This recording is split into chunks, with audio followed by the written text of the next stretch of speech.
Queridos vecinos y vecinas, bienvenidos, bienvenidas a esta serie de microprogramas que estamos retomando en agosto para conmemorar los 251 años de la fundación de nuestra ciudad, de nuestra villa, San Carlos de Chiloé, hoy Ancud.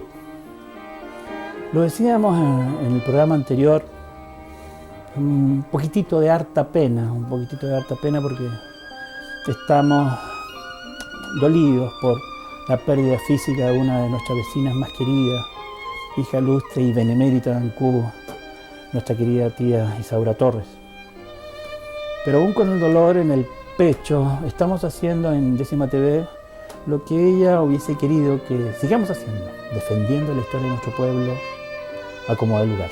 Así que en su memoria dedicamos este programa a nombre de Décima TV y de la Corporación Cultural de Ancud. Y en esta cuarta microserie, muchos vecinos me han dicho, por favor, profesor, en Décima TV, hablen un poquito del tren de Ancud a Castro.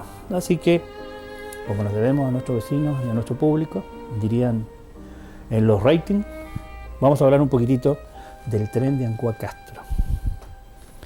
Y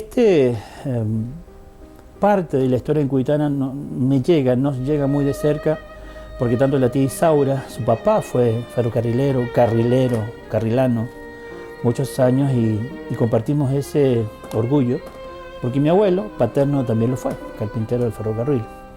Muchas de las fotos que ustedes van a ver ahora en este programa, este microprograma de Décima TV, corresponden precisamente a archivos de la tía Isaura, de mi abuelo y de un notario que echamos mucho de menos, don Juan Roberto Arias, que también era un bibliófilo y un amante de la historia chilota. La historia del tren es una historia muy particular porque si alguien preguntase hoy día, ¿había un tren en Chancú y Castro? Prácticamente si lo preguntan hoy nadie lo creería. Había un tren en Chancú y Castro, de trochita angosta, y que más o menos tuvo una historia evolutiva de 1912 a 1960. El proyecto nació ya de muchos años, al final del siglo XIX.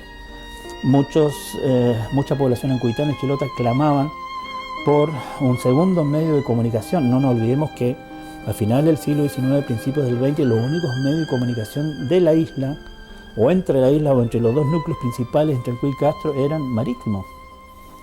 Entonces había que hacer una secuencia de navegación que era tradicional, ancestral, milenaria en Chiloé, pero ese concepto de progreso, comillas, progreso, que vino en el siglo XIX, venía de mano del ferrocarril. Y por ahí era impensable ser una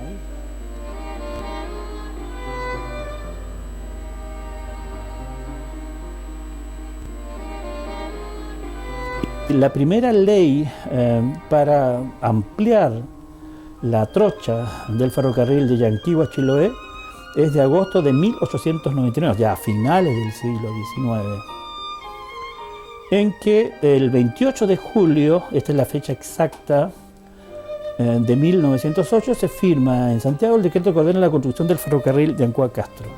Debo decir que la mayor parte de los datos que vamos a entregar en este microprograma corresponden a un excelente trabajo historiográfico del arquitecto y escritor Gustavo Boldrini. Gustavo ha hecho un trabajo maravilloso, hasta el momento es el mejor trabajo, el mejor ensayo que se ha hecho del tren de Chiloé que conozcamos.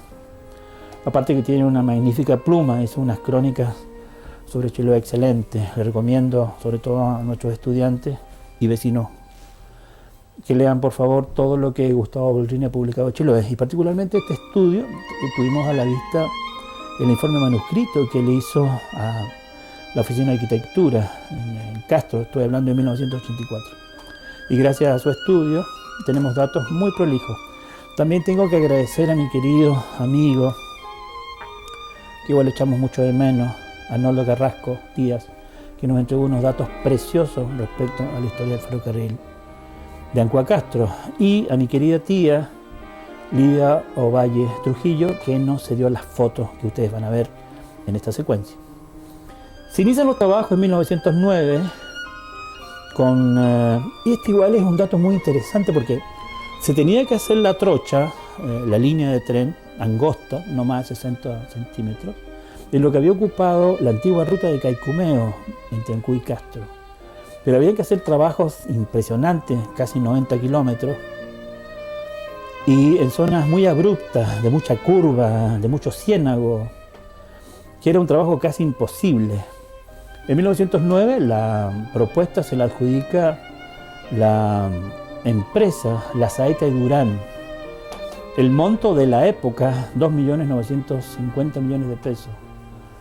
Y los trabajos inician en 1910 y culminan en 1912, en la secuencia de imágenes que ustedes van a ver. También quisimos ilustrarlo, y ahí entra el dato histórico que van a ver en Décima TV. Hay unos dibujos preciosos y un pequeño poemario que vamos a incluir en la secuencia de imágenes, que lo compuso el maravilloso poeta lárico Jorge Teillier.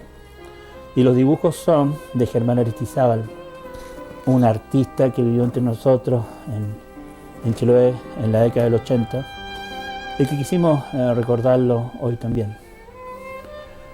Los trabajos culminan a finales de 1911, casi 90 kilómetros.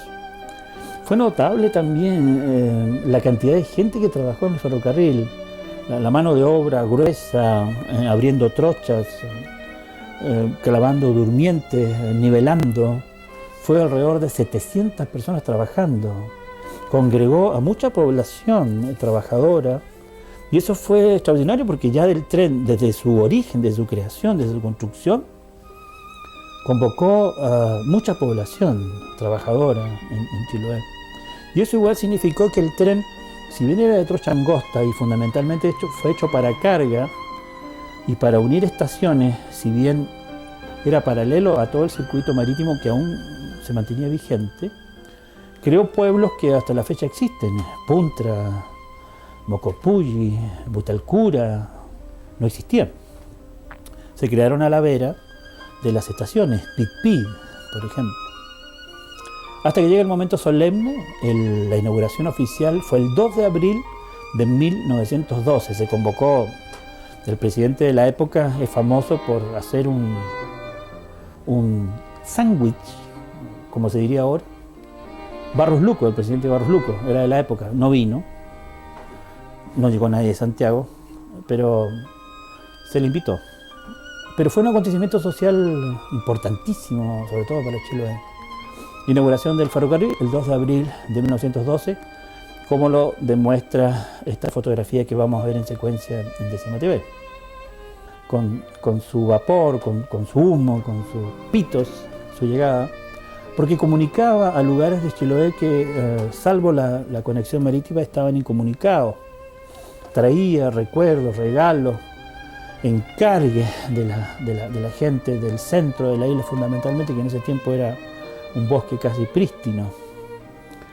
Y fue progresando. El Estado, para ser sincero, lo abandonó.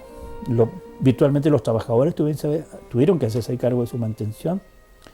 Por ejemplo, uno de los avances, entre comillas, de la locomotora, que era carbón y a madera, de trochita angosta, que era más bien para carga, más que para pasajeros, incorporó algo que en ese tiempo, estamos hablando de 1950, era un avance extraordinario, que era la famosa góndola carril diésel, que también hacía a monomotor diésel el recorrido, y por eso que los ancuditanas se recordarán, cuando esperamos la micro o la liebre, como se llamaba antes, más pequeña, se llamaba, o se decía, estamos esperando la góndola.